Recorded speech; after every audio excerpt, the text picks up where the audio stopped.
Hi everyone. So இன்றைக்கி நம்ம வீடியோவில் என்ன பார்க்க போகிறோம் அப்படின்னா, ஒரு டெய்லியுமே நம்ம இங்கிலீஷில் பேசும்போது அதிகமாக நம்ம உபயோகப்படுத்தக்கூடிய வார்த்தைகள், வாக்கியங்கள் இதெல்லாமே கலந்து ஒரு 40 நான் கொடுத்துருக்கேன். ஸோ இதெல்லாமே வேர்ட்ஸ் அண்ட் சென்டென்ஸ் எல்லாமே மிங்கிளாகி இருக்குது. ஸோ இது ரொம்ப உங்களுக்கு இங்கிலீஷில் பேசும்போது நடுவில் அடிக்கடி யூஸ் பண்ணுற வார்த்தைகள், வாக்கியங்கள் தான் நான் கொடுத்துருக்கேன். உங்களுக்கு ரொம்ப யூஸ்ஃபுல்லாக இருக்கும். ஸோ வாங்க, டோட்டலாக 40 சென்டென்ஸ் நான் கொடுத்துருக்கேன். 40 வேர்ட்ஸ் அண்ட் சென்டென்ஸ் எல்லாம் மிங்கிள்டாக இருக்குது. ஸோ வாங்க ட்ரான்ஸ்லேட் பண்ணலாம். ஸோ இது ஃபஸ்ட் ஒன், இருக்கலாம், ஒரு வேலை இருக்கலாம் அப்படின்னு சொல்லி நம்ம சொல்லுவோம் இல்லையா? அப்போ அந்த இடத்துல எப்படி சொல்லுவோம் அப்படின்னா, இங்கிலீஷில் மேபி இருக்கலாம் அப்படின்னு சொல்லி நம்ம சொல்லுவோம் இல்லையா? ஸோ அப்போ மேபி அப்படின்னு சொல்லி சொல்லலாம். அப்படியா அப்படின்னு சொல்லி கேட்போம் இல்லையா? ஸோ இதை எப்படி இங்கிலீஷில் சொல்கிறது அப்படின்னா, இஸ் இட்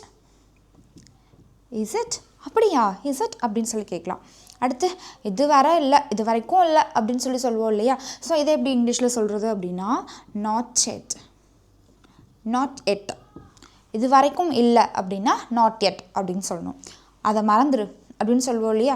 ஸோ இப்போ அதை மறந்து விடு அப்படின்னு சொல்லி சொல்கிறதுக்கு ஃபர்கெட். இங்கிலீஷில் மறந்து விடு அப்படின்றதுக்கு ஃபர்கெட்டுன்னு சொல்லுவோம். அதை அப்படின்றதுக்கு இட் யூஸ் பண்ணுவோம். ஃபர்கெட் இட் அப்படின்னா அதை மறந்துடு அப்படின்னு அர்த்தம். எனக்கு தெரியும் அப்படின்னு சொல்லி சொல்லுவோம் இல்லையா? ஸோ அதை எப்படி இங்கிலீஷில் சொல்கிறது? ஐ நோ எனக்கு தெரியும் அப்படின்னு சொல்லி சொல்லுவோம். உங்களுக்காக அப்படின்னு சொல்லி சொல்லுவோம் இல்லையா? ஸோ இதை எப்படி இங்கிலீஷில் சொல்கிறது அப்படின்னா, ஃபார் யூ அப்படின்னா உங்களுக்காக அப்படின்னு அர்த்தம். அதனால் என்ன அப்படின்னு சொல்லி சொல்லுவோம் இல்லையா? ஸோ அதை எப்படி இங்கிலீஷில் சொல்கிறது? ஸோ வாட், அதனால் என்ன அப்படின்னு சொல்லி சொல்லலாம். அடுத்தது இப்போ இல்லை அப்படின்னு சொல்லுவோம் இல்லையா? ஸோ இதை எப்படி இங்கிலீஷில் சொல்கிறது? Not now. இப்போ இல்லை அப்படின்றதுக்கு நாட் நவ் அப்படின்னு சொல்லுவோம். இங்கே பாரு அப்படின்னு சொல்லி சொல்லுவோம். இங்கே பாரு அப்படின்றதுக்கு லுக் ஹியர். இங்கே அப்படின்னா ஹியர் யூஸ் பண்ணுவோம். அப்போ லுக் ஹியர், இங்கே பாரு. அங்கே பார் அப்படின்னு சொல்லி சொல்லுவோம் இல்லையா? ஸோ இப்போ அங்கே அப்படின்றதுக்கு என்ன சொல்லணும்? Look there. அடுத்து இப்போ தான் அப்படின்னு சொல்லி சொல்லுவோம் இல்லையா? ஸோ அதுக்கு ஜஸ்ட் நவ் அப்படின்னா இப்போ தான் அப்படின்னு அர்த்தம். நானும் தான் அப்படின்னு சொல்லி சொல்லுவோம் இல்லையா? ஸோ அதுக்கு மீ டூ. நானும் தான் அப்படின்போது மீ டூ அப்படின்னு சொல்லி சொல்லுவோம். அடுத்து ரொம்ப லேட்டு அப்படின்னு சொல்லி சொல்லுவோம் இல்லையா? அதுக்கு டூ லேட்.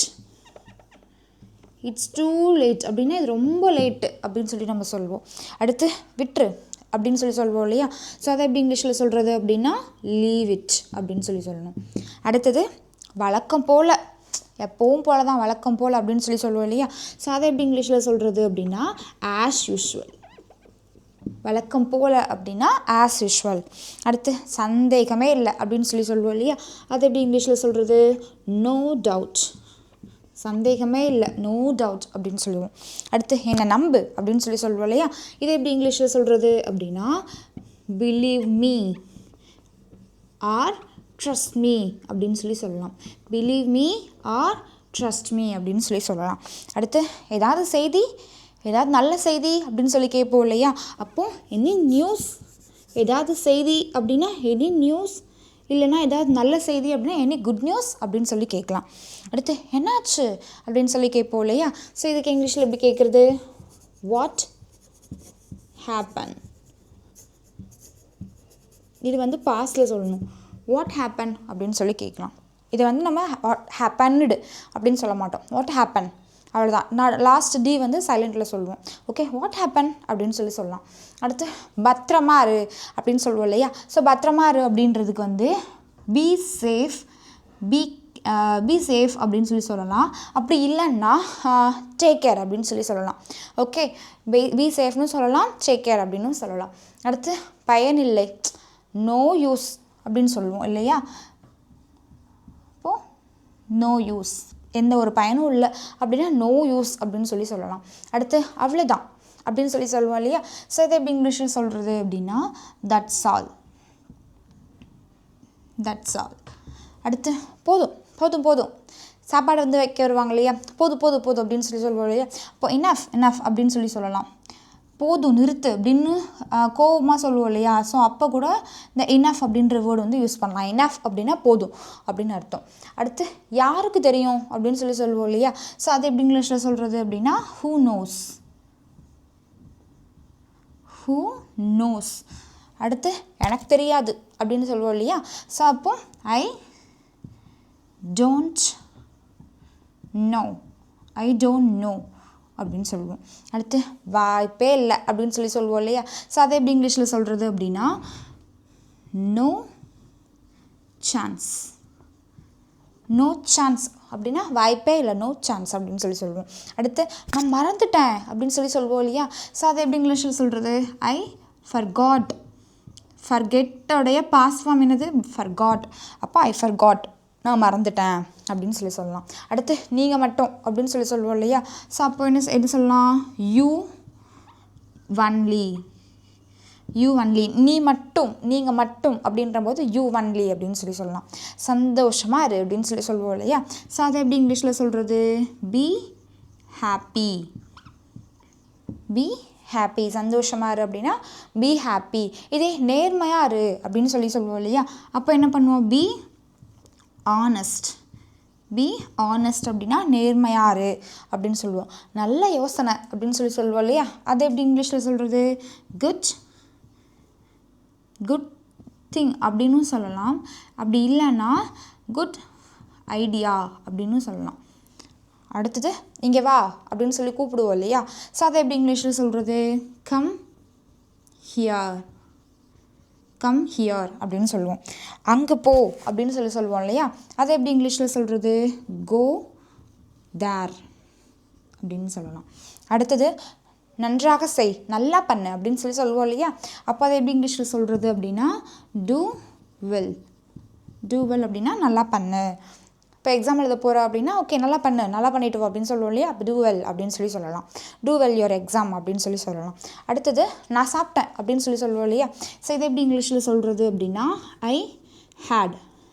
ஹேடுக்கு பதிலாக எயிட் அப்படின்னு சொல்லலாம். இந்த எயிட்டுக்கு பதிலாக தான் நம்ம என்ன சொல்கிறோம் அப்படின்னா ஹேட் யூஸ் பண்ணுறோம். எஸ் ஐ ஹேட்னா சாப்பிட்டேன் அப்படின்னு சொல்லலாம். Okay, yes I had my breakfast. Breakfast சாப்பிட்டே அப்படின்னா yes I had my breakfast அப்படின்னு சொல்லலாம்.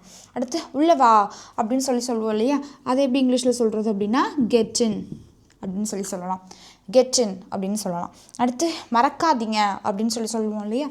அதை எப்படி இங்கிலீஷில் சொல்கிறது அப்படின்னா டோன்ட் ஃபர்கெட். டோன்ட் ஃபர்கெட் அப்படின்னா மறக்காதீங்க அப்படின்னு அர்த்தம். அடுத்தது இது போதும் அப்படின்னு சொல்லுவோம் இல்லையா? அப்போ திஸ் இஸ் இனஃப். இது போதும் அப்படின்னா திஸ் இஸ் இனஃப் அப்படின்னு சொல்லலாம். உன்னை பற்றி அப்படின்னு சொல்லும் பொழுது அபவுட் யூ அப்படின்னா உன்னை பற்றி. என்னை பற்றி அப்படின்னா அபவுட் மீ. மற்றவர்களை பற்றி அப்படின்னா அபவுட் அதர்ஸ் அப்படின்னு சொல்லலாம். ஏதாவது ஸ்பெஷல் அப்படின்னு சொல்லி கேட்போம் இல்லையா? அப்போது இதை எப்படி இங்கிலீஷில் சொல்கிறது? Anything special. ஏதாவது ஸ்பெஷல் அப்படின்னா எனிதிங் ஸ்பெஷல் அப்படின்னு சொல்லி கேட்கலாம். Okay, done. ஸோ இந்த சென்டென்ஸ் அந்த சென்டென்ஸ் ஃபுல்லாக வந்துட்டு இந்த வேர்ட்ஸ் அண்ட் சென்டென்ஸ் மிங்கிள் ஆகியிருக்கு. ஸோ இதை ஃபுல்லாக வந்து உங்களோட டே டு டே லைஃப்பில் வந்து யூஸ் பண்ணுங்கள். ஓகேவா? இது வரைக்கும் இந்த விஷயங்கள்லாம் தமிழில் சொல்லிட்டு இருந்திருப்பீங்க. இது எல்லாத்தையுமே இனிமேல் வந்து இங்கிலீஷில் சொல்லி பழகுங்க. ஓகேவா? சின்ன சின்ன வேர்ட்லேருந்து ஆரம்பிக்கலாம். இது வந்து இன்னும் பிகினர்ஸ்க்கு ரொம்ப யூஸ்ஃபுல்லாக இருக்கும். இங்கிலீஷே எனக்கு சுத்தமாக தெரியாது அப்படின்றவங்க வந்து இதை வந்து யூஸ் பண்ணலாம். ஃபுல்லாக அந்த வீடியோவை பார்த்து தெரிஞ்சுக்கலாம். ஓகேவா? டன். ஸோ இந்த வீடியோ உங்களுக்கு யூஸ்ஃபுல்லாக இருந்துச்சு அப்படின்னா உங்களை சார்ந்தவங்களுக்கும் இந்த வீடியோவை வந்து ஷேர் பண்ணுங்கள். உங்களோட ஃப்ரெண்ட்ஸ் அண்ட் ரிலேஷன்ஸ் எல்லாத்துக்கும் இந்த வீடியோ வந்து ஷேர் பண்ணி பார்க்க சொல்லுங்கள். அண்ட் தென் வந்து இது வரைக்கும் நம்ம சேனலை சப்ஸ்கிரைப் பண்ணாமல் இருக்கீங்க அப்படின்னா மறக்காமல் சப்ஸ்கிரைப் பண்ணுங்கள். Okay, thank you.